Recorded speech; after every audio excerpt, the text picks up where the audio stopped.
आप लोग कैसे हैं। राजकिशोरी देवी शिक्षण प्रशिक्षण सेवा संस्थान के YouTube चैनल और क्लास में आप लोगों का हार्दिक स्वागत है। जैसा कि आप लोगों को पता है कि आप लोगों के परीक्षा का टाइम टेबल जारी हो चुका है। किस दिन कौन सी विषय की परीक्षा है ये आप लोग भली भांति जान चुके हैं।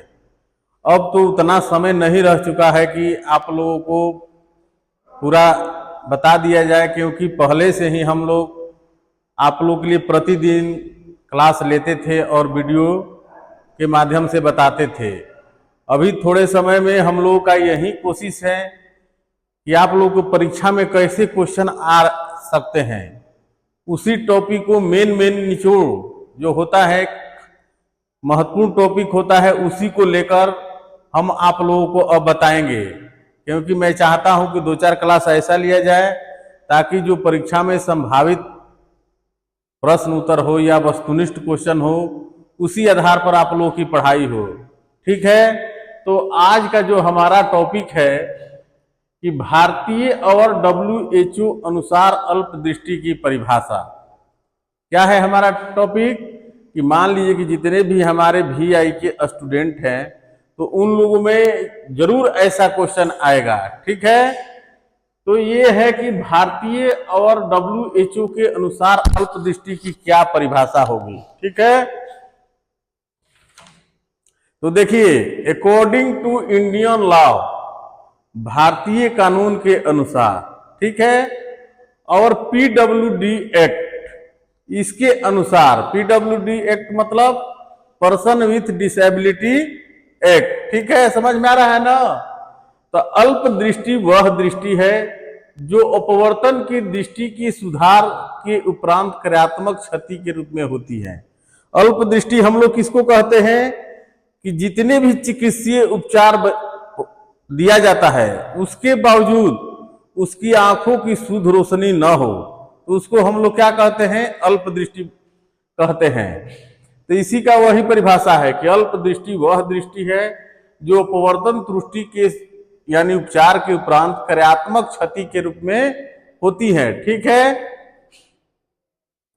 वह क्षति जिसकी दृष्टि क्षीणता 6/18 से कम हो। अल्प दृष्टिबाधिता में क्या होता है, उसकी दृष्टि तीक्ष्णता क्या होता है, 6/18 से कम होता है। जिस व्यक्ति के केंद्र बिंदु से दृष्टि क्षेत्र 10 डिग्री हो तथा जो किसी कार्य के उपकरण द्वारा अपनी क्षमता के अनुकूल कर सके, अल्प दृष्टिवान व्यक्ति कहलाता है। इतना समझ गए होंगे आप लोग। अब according to WHO, world health organisation के अनुसार क्या होगा इसका परिभाषा। ठीक है, कम दृष्टि वाले व्यक्ति वो होते हैं, WHO ने क्या दिया है परिभाषा कि कम दृष्टि वाले व्यक्ति वह होते हैं जिनकी क्रियात्मक दृष्टि की हानि उसके उपचार या अपवर्तन दोष के सुधार के पश्चात उसकी निश्चित दृष्टि क्षमता एक निश्चित बिंदु हमें भी कम या दृष्टि क्षेत्र 10 डिग्री से भी कम हो। उसका दृष्टि पर क्षेत्र कितना होता है, 10 डिग्री से भी कम होता है। ठीक है, लेकिन वह कार्य करने में थोड़ा समर्थवान होता है। अल्प दृष्टिबाधिता में क्या होता है कि भले उसकी आंख की रोशनी कम होती है, दृष्टि पर क्षेत्र कम होता है, लेकिन वह हल्का फुल्का अपना काम स्वयं कर लेता है। ठीक है, WHO ने कम दृष्टि को क्रियात्मक दृष्टि के नियामक ह्रास के रूप में परिभाषित किया है। क्या किया है WHO ने कि जो क्रियात्मक दृष्टि है उसके ह्रास मतलब क्षति के रूप में उसको परिभाषित किया है। इस परिभाषा को व्यक्ति के दृष्टि वैध एवं दृष्टिहीनता के रूप में उपयोग किया जाता है, जिसमें कुछ दृष्टि शेष रहती है जो उसके खास उद्देश्यों की पूर्ति करता है या वे विशेष उपकरण या प्रशिक्षण लेते हैं। ऐसे व्यक्तियों को विशेष उपकरण दिया जाता है और विशेष प्रशिक्षण भी दिया जाता है। ठीक है, अब है नेताली वर्मा। नेताली वर्मा के अनुसार अल्प दृष्टिबाधिता की क्या परिभाषा होगी। अब ऐसे क्वेश्चन आपकी परीक्षा में आ जाएंगे कि मतलब जो इस फील्ड से शिक्षाविद पहले के हैं उन्होंने क्या दिया है, तो उसके मत के अनुसार परिभाषा आपको लिखना पड़ेगा। जैसे ये है Netali Verma. According to doctor Netali Verma के अनुसार क्या होगा, अल्प दृष्टिवान बच्चे वे हैं जिन्हें दूर से देखने में समस्या आती है, पर वे चीजों को जब तक देख पाते हैं जब ये चीजें चंद इंच या चंद फीट की दूरी पर होती हैं। अल्प दृष्टिवान कैसे बच्चे होते हैं, वो अपनी हल्की आंखों से देख लेते हैं, लेकिन कितनी चंद फीट या चंद दूरी के चीजों को देख पाते हैं। ठीक है। अब है एनीकॉर्न के अनुसार। एनीकॉर्न के अनुसार अल्प दृष्टिबाधित की क्या परिभाषा होगी। वह व्यक्ति अल्प दृष्टिवान कहलाता है जो तमाम उपचारों के बावजूद दृष्टि बाधित है, पर जो ऑप्टिकल सहायक उपकरणों, नए ऑप्टिकल सहायक उपकरणों, पर्यावरण संबंधी तकनीकों की सहायता से अपनी दृष्टि क्षमता का उपयोग कर सकता है। उन्होंने क्या कहा है, एनीकॉर्न ने, कि अल्प दृष्टिवान वो कहलाएगा जो काफी उपचार के उपरांत कृत्रिम उपकरण या चश्मे के द्वारा कुछ वो अपनी आंखों से देख सकता है, या पर्यावरण तकनीकी से जैसे भी हो वो देख सकता है, वो क्या कहलाता है, अल्प दृष्टिबाधित कहलाता है। ठीक है। अब है use of different terminologies, low vision, visual impairment, partially sighted and legal blindness. ठीक है। अब पढ़िए आप लोग low vision and particularly sighted, अल्प दृष्टि और आंशिक दृष्टि। अब अल्प दृष्टि भी दो प्रकार की हो गई, कौन, एक अल्प दृष्टि होती है और दूसरा आंशिक दृष्टि। ठीक है।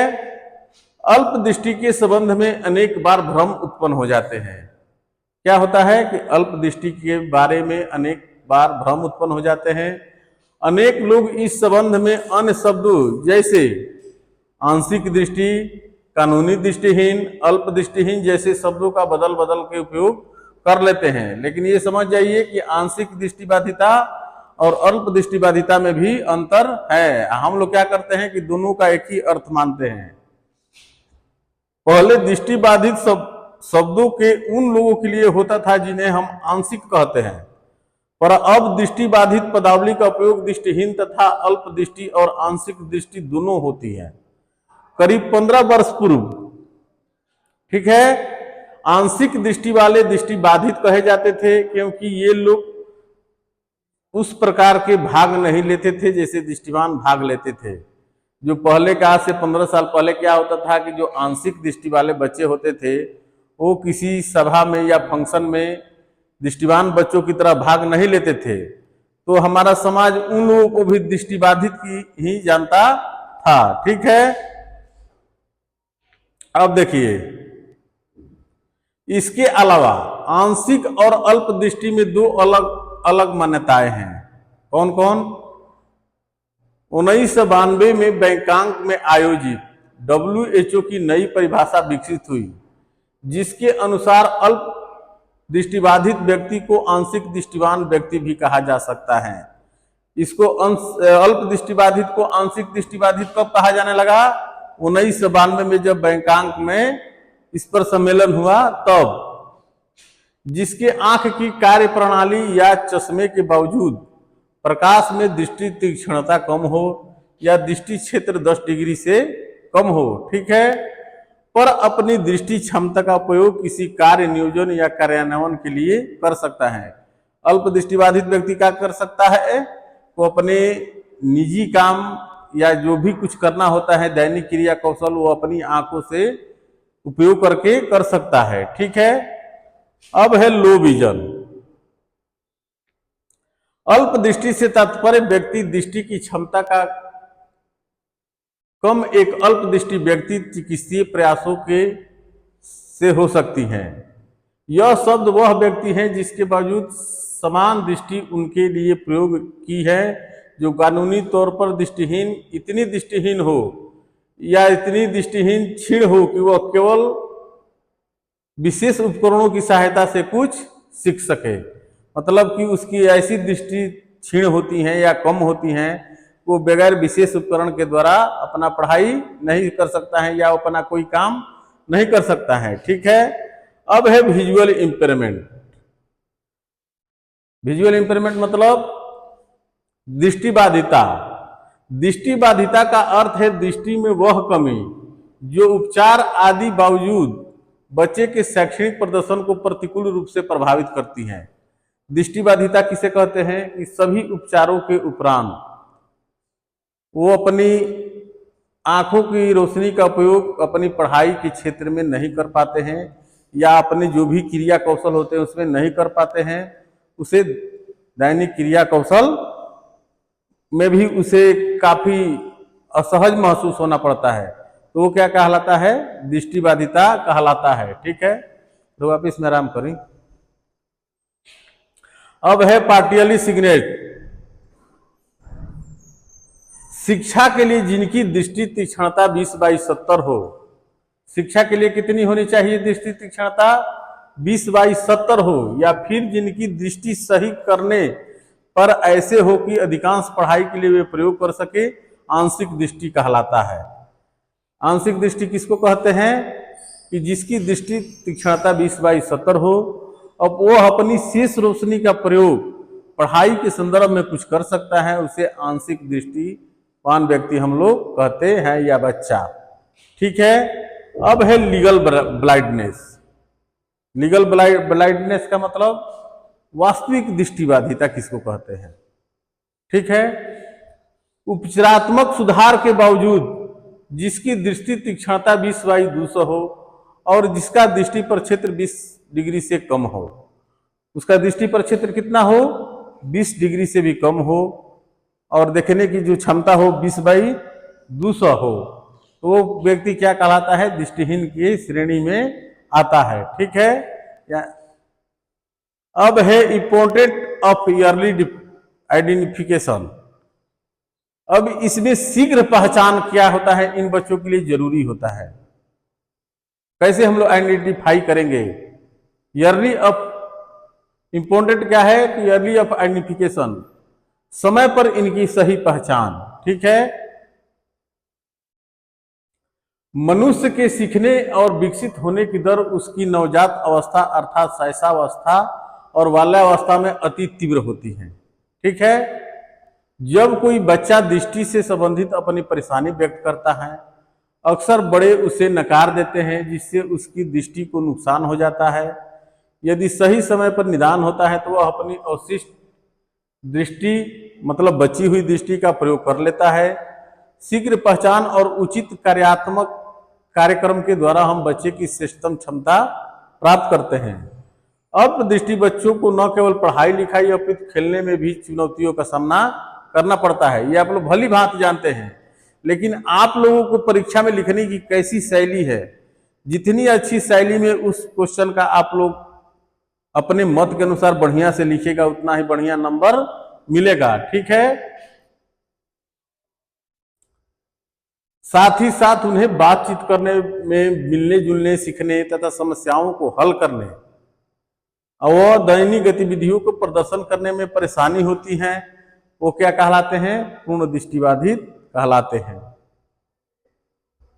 शीघ्र पहचान के कारण उनके विकास में होने वाली बाधा का निराकरण हो जाता है, जिस प्रक्रिया द्वारा किसी व्यक्ति या बालक की समस्याओं को हल करने में जल्द से जल्द शीघ्र पहचान कहलाता है।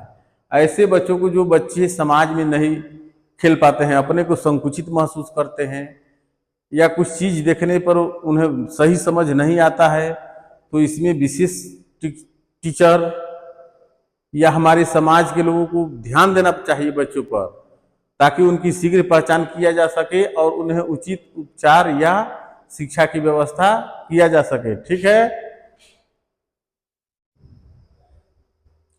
अब क्या कहला है? इम्पोर्टेंस।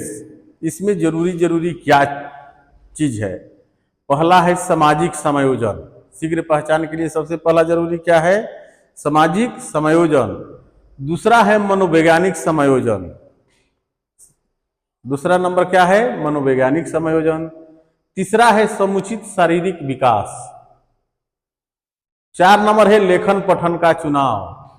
5 नंबर प्रत्यय निर्माण का चुनाव। ठीक है, अब है पहला नंबर सामाजिक समायोजन। पहला हमारा क्या है? सामाजिक समायोजन। सामाजिक समायोजन से तात्पर्य है कि किसी समाज में जिसमें व्यक्ति रह रहा हो। ठीक है, समझिए, हम धीरे धीरे बोल रहे हैं ताकि आप लोग आसानी से समझ सके, क्योंकि भाषा उतनी कठिन नहीं है। रह रहा हो, समाज के सभी व्यक्तियों से पूर्ण व्यवहार, परस्पर संवाद, समुचित संप्रेषण, समाज के कार्यों में समुचित भागीदारी, ठीक है, तथा सामाजिक समायोजन के अंतर्गत विभिन्न क्रियाएं एवं पारिवारिक क्रियाएं शामिल होती हैं। ये सब क्रियाएं किसमें आती हैं? समायोजन में। शीघ्र पहचान इस बात पर बल देता है कि यदि कोई बच्चा दिव्यांग है तो जल्द से जल्द पता लगाने से बच्चे का केवल अपने परिवार में ही नहीं बल्कि समाज तथा समुदाय में सामाजिक समायोजन सुचारू रूप से तथा अच्छे ढंग से और बेहतर तरीके से होगा। ठीक है, अब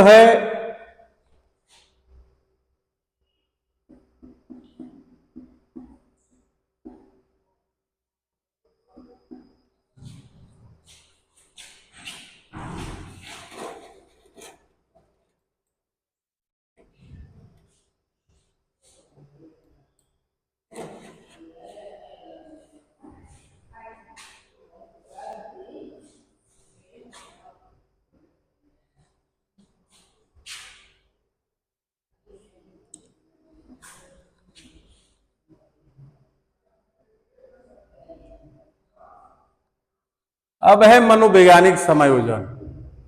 ठीक है, मनोवैज्ञानिक समायोजन में क्या होता है? यदि दृष्टि दोष का सही समय पर पता लगा लिया जाए तो इस दिव्यांगता के कारण उत्पन्न होने वाले विभिन्न प्रकार से मनोवैज्ञानिक विकारों से बच्चों को मुक्त रखा जा सकता है, क्योंकि दिव्यांगता न केवल दोष उत्पन्न करती है अपितु यह बहुत सारे समायोजन संबंधी दोष उत्पन्न करता है। ठीक है, अब है समुचित शारीरिक विकास। अगला क्या है? समुचित शारीरिक विकास। यदि बच्चे में अल्प दृष्टि हो तो वह है तो इस दृष्टि दोष का सही समय पर पता नहीं चला तो इसके कारण बच्चे का चलना फिरना, घूमना, पठन, शारीरिक स्थिति, आव भाव सभी प्रभावित होता है। ठीक है, यदि इसके बारे में सही समय पर पता लगा लिया जाए तो उस बच्चे की आवश्यकता के अनुसार बच्चे को सही प्रशिक्षण दिया जा सकता है। सही समय पर सही प्रशिक्षण के द्वारा उन दोषों को समाप्त तो नहीं किया जा सकता है, परंतु इसके प्रभावों को कम किया जा सकता है। ठीक है, अब है 4 नंबर। 4 नंबर हमारा क्या है? लेखन पठन का चुनाव।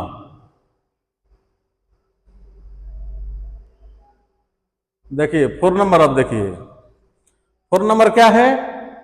लेखन पठन का चुनाव।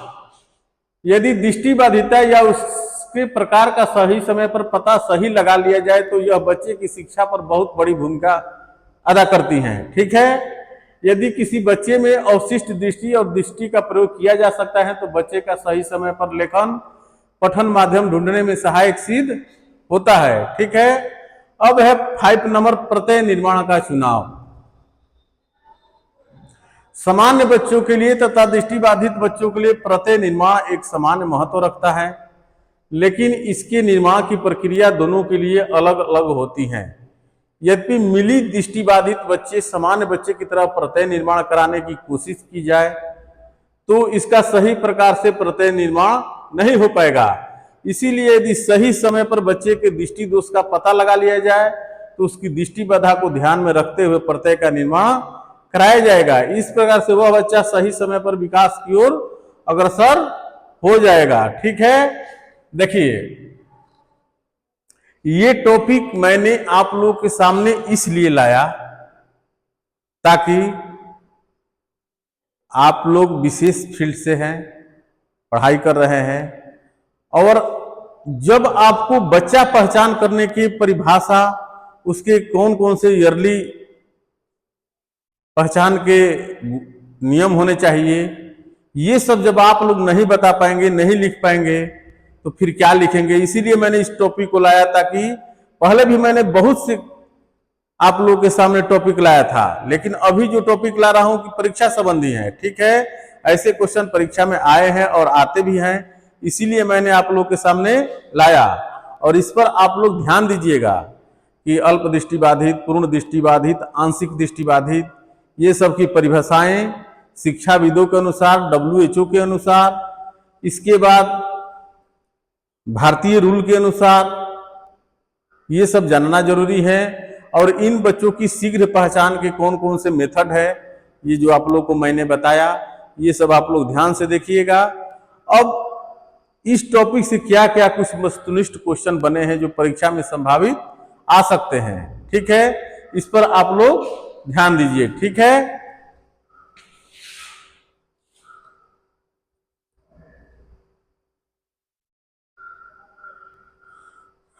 देखिए पहला सवाल क्या है। पहला सवाल आप लोग देखिए,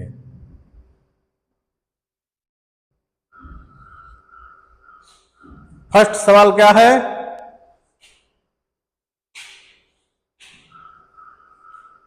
भारतीय कानून के अनुसार अल्प दृष्टि किसे कहा जाता है। भारतीय कानून के अनुसार अल्प दृष्टिबाधित व्यक्ति किसे कहा जाता है। ठीक है, ऑप्शन हमारा क्या दिया है, ए दृष्टि 6/6 से कम हो, बी नंबर दिया है दृष्टि 6/6 से कम हो, सी नंबर दिया है 6/18 से कम हो, डी है दृष्टि 20/200 से कम हो। तो बताइए इसका सही आंसर क्या होगा, क्योंकि पढ़ाते वक्त मैंने चर्चा इस पर किया था। ठीक है, तो इसका सही आंसर क्या होगा, इसका सही आंसर होगा ऑप्शन सी। भारतीय कानून के अनुसार अल्प दृष्टिबाधित व्यक्ति का दृष्टि कितना से कम होना चाहिए, 6/18 से कम होना चाहिए। ठीक है, अब है सेकंड नंबर सवाल। देखिए सेकंड नंबर सवाल देखिए, WHO के अनुसार अल्प दृष्टि की पहचान किससे होती है। WHO ने जो परिभाषा दिया है उसमें पहचान में ये कौन सा विकल्प शामिल है। ए है दृष्टि की तीव्रता 6/18 से अधिक हो, दृष्टि क्षेत्र 10 डिग्री से कम हो, सी कोई चश्मा नहीं पहना हो, डी दृष्टि सामान्य हो। तो इसका सही आंसर क्या होगा, इसका सही आंसर होगा ऑप्शन बी, दृष्टि क्षेत्र क्या हो, 10 डिग्री से कम हो। ठीक है, अब आप लोग देखिए 3 नंबर क्वेश्चन। 3 नंबर क्वेश्चन देखिए, नेताली वर्ग के अनुसार अल्प दृष्टिवान बच्चे कौन होते हैं। इन्होंने अल्प दृष्टिबाधिता की परिभाषा में क्या दिया है, ऑप्शन दिया है जिन्हें सुनने में दिक्कत हो, जो निकट की वस्तुएं देख पाते हैं पर दूर की नहीं, जिनके पास चश्मा नहीं हो, जो पढ़ नहीं सकते हैं। ठीक है, तो इसका सही आंसर क्या होगा, इसका सही आंसर होगा ऑप्शन बी, जो निकट की वस्तुएं देख पाते हैं पर दूर की नहीं। ठीक है, अब है 4 नंबर क्वेश्चन। देखिए एनिकॉर्न के अनुसार अल्प दृष्टिवान व्यक्ति कौन है। एनिकॉर्न के अनुसार अल्प दृष्टिवान व्यक्ति कौन है, ए दृष्टिहीन, बी चश्मा पहनने वाला, सी दृष्टि दोष के बावजूद कार्य करने में सक्षम, डी केवल निकट दृष्टि वाला। बताइए इसका सही आंसर क्या होगा, इसका सही आंसर होगा ऑप्शन सी, दृष्टि दोष के बावजूद कार्य करने में सक्षम। ठीक है, अब है क्वेश्चन नंबर 5। देखिए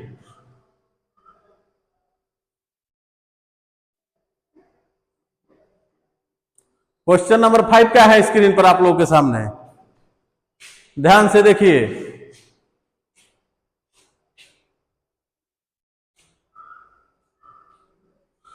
अल्प दृष्टि और आंशिक दृष्टि शब्दों के प्रयोग में क्या भ्रम होता है। ऑप्शन ए है दोनों शब्द समानार्थी नहीं है, बी दोनों शब्द कानूनी दृष्टिहीनता को दर्शाते हैं, सी दोनों का कोई संबंध नहीं है, डी दोनों पूरी दृष्टिहीनता को दर्शाते हैं। तो इसका सही आंसर क्या होगा, इसका सही आंसर होगा दोनों शब्द समानार्थी नहीं है। अल्प दृष्टिबाधित और आंशिक दृष्टिबाधित दोनों शब्द समानार्थी नहीं है। ऑप्शन ए इसका सही आंसर है। ठीक है,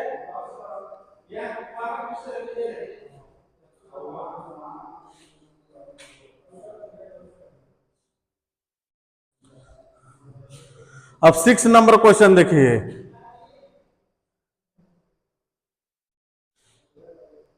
दृष्टि तीक्ष्णता को WHO द्वारा किस प्रकार परिभाषित किया गया है? ए सामान्य दृष्टि, बी दृष्टिहीन हानि जो कार्य क्षमता को प्रभावित करे, सी कानूनी दृष्टिहीनता, डी पूरी अंधापन। तो इसका सही आंसर क्या होगा? ऑप्शन बी दृष्टि हानि जो कार्य क्षमता को प्रभावित करे। ठीक है, अब देखिए क्वेश्चन नंबर 7। कानूनी दृष्टिहीनता किसे कहा जाता है? ऑप्शन ए है दृष्टि तीव्रता 6/6, बी दृष्टि तीव्रता 20/20, सी दृष्टि तीव्रता 20/200 या दृष्टि क्षेत्र 20 डिग्री से कम। तो कानूनी दृष्टिहीनता की परिभाषा में क्या आता है कि जिसकी दृष्टि तीव्रता 20/200 और दृष्टि क्षेत्र 20 डिग्री से कम हो उसे दृष्टिहीनता कहा जाता है। इसलिए ऑप्शन सी इसका सही आंसर है। ठीक है, अब चलिए क्वेश्चन नंबर 8 देखिए।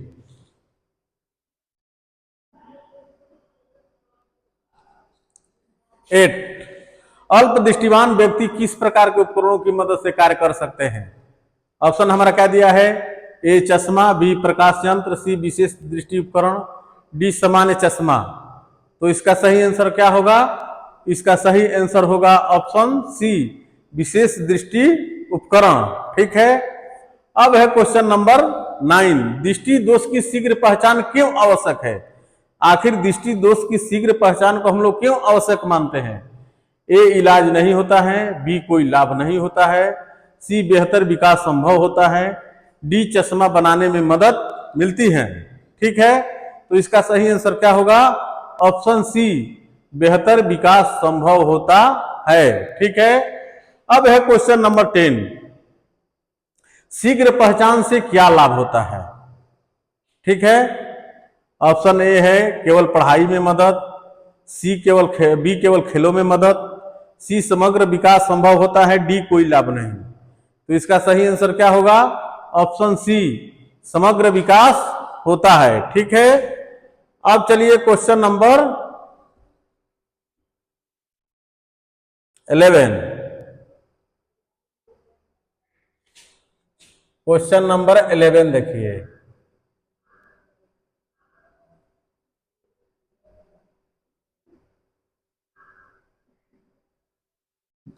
देखिए क्वेश्चन नंबर 11। विजुअल इंपेयरमेंट का अर्थ क्या होता है? ऑप्शन क्या दिया है? दृष्टि हानि जो उपचार के बाद भी बनी रहे, पूरी दृष्टिहीनता होना, सी दृष्टि 6/6 होना, डी केवल एक आंख से देख पाना। तो इसका सही आंसर क्या होगा? इसका सही आंसर होगा दृष्टि हानि जो उपचार के बाद भी बनी रहे, उसको क्या कहते हैं? Visual impairment. ऑप्शन ए इसका सही आंसर है। अब है क्वेश्चन नंबर 12। WHO के अनुसार दृष्टि दोष का मुख्य मानदंड क्या है? बताइए, समझिए क्वेश्चन को।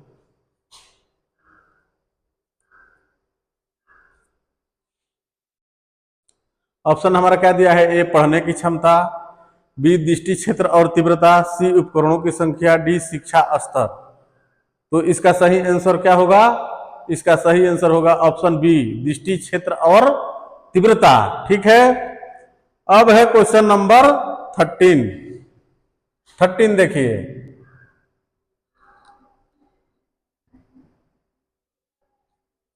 नंबर क्वेश्चन क्या है? लो विजन व्यक्ति कौन होता है? ऑप्शन हमारा क्या दिया है? जिसे कोई दृष्टि समस्या नहीं है, बी जिसे सामान्य चश्मा पहनना पड़ता है, सी जो विशेष प्रशिक्षण के बाद कार्य कर सकता है, डी जो केवल दूर की वस्तुएं देख सकता है। तो इसका सही आंसर क्या होगा? इसका सही आंसर होगा ऑप्शन सी जो विशेष प्रशिक्षण के बाद कार्य कर सकता है। ठीक है, अब है क्वेश्चन नंबर 14। जब दृष्टि की पहचान का उपयुक्त समय क्या है? दृष्टि हानि की पहचान का उपयुक्त समय क्या है? ऑप्शन ए है वृद्धावस्था, बी युवावस्था, सी बचपन या शैशवावस्था, डी जब दिक्कत बढ़ जाए। तो इसका सही आंसर क्या होगा? ऑप्शन सी बचपन या शैशवावस्था, यही ना है पहचान का समय। अब है question number 15।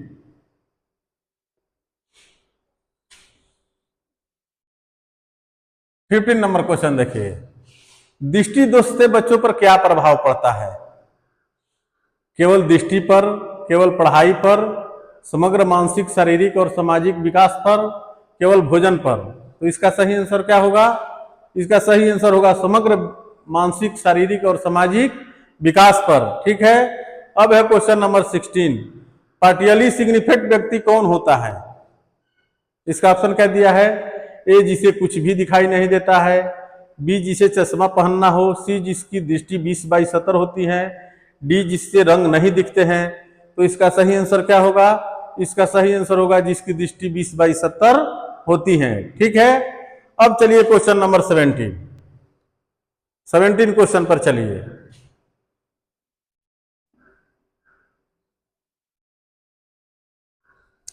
Seventeen number question क्या है?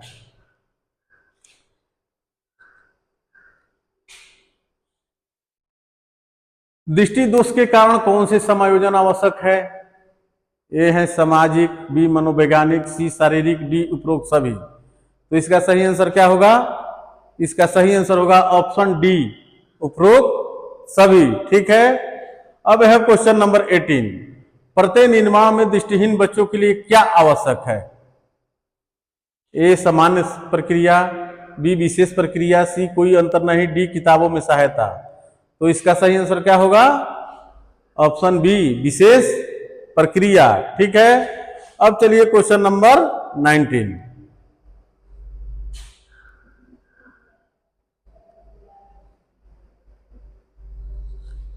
देखिए 19 क्वेश्चन क्या है? दृष्टि दोष की शीघ्र पहचान से किस प्रकार की शिक्षा रणनीति तैयार होती है? ठीक है। ऑप्शन हमारा ये दिया है समान, बी खेल आधारित, सी व्यक्तिगत और उपयुक्त, डी केवल ऑडियो आधारित। तो इसका सही आंसर क्या होगा? ऑप्शन सी व्यक्तिगत और उपयुक्त दृष्टि दोष की शीघ्र पहचान की क्रिया है, शिक्षा की रणनीति तैयार करने की विधि है। ठीक है। अब लास्ट सवाल देखिए, 20 नंबर जो हमारा सवाल है, ये लास्ट आज का सवाल है। दृष्टि दोष का प्रभाव क्या केवल शैक्षणिक कार्यों तक सीमित है? ए हाँ, बी नहीं, सी कभी नहीं कभी कभी, डी केवल कुछ मामलों में। तो इसका सही सवाल क्या हो, आंसर क्या होगा? ऑप्शन बी नहीं, दृष्टि दोष का केवल शैक्षणिक कार्यों तक ही क्षेत्र नहीं होता है, जीवन में बहुत से कार्य दृष्टि के द्वारा करना पड़ता है, इसीलिए ऑप्शन बी इसका सही आंसर है नहीं। ठीक है। तो आज का हमारा जो आप लोगों के सामने क्लास था, वीडियो के भी माध्यम से आप लोग बढ़िया से देखिए, लगे रहिए पढ़ाई में, क्योंकि परीक्षा का डेट जारी हो चुका है। संभवतः 20 तारीख से आप लोगों की परीक्षा होने वाली है। अगर जो कुछ भी समस्या हो तो आप लोगों को बताया हूं कि मेरा मोबाइल नंबर है 8603633136। इस पर आप लोग डायरेक्ट मुझे कॉल कर सकते हैं। कोई भी क्वेश्चन में कहीं समस्या आ रही हो तो आप हम लोगों से हमसे पूछ सकते हैं। ठीक है। आप लोग बढ़िया से बढ़िया तैयारी कीजिए ताकि अच्छा से अच्छा मार्क्स आप लोगों को मिले। फिर कल के क्लास में एक नए जो परीक्षा होने वाली है उसके अनुसार हम आप लोगों के सामने क्लास में हाजिर होंगे। तब तक के लिए धन्यवाद।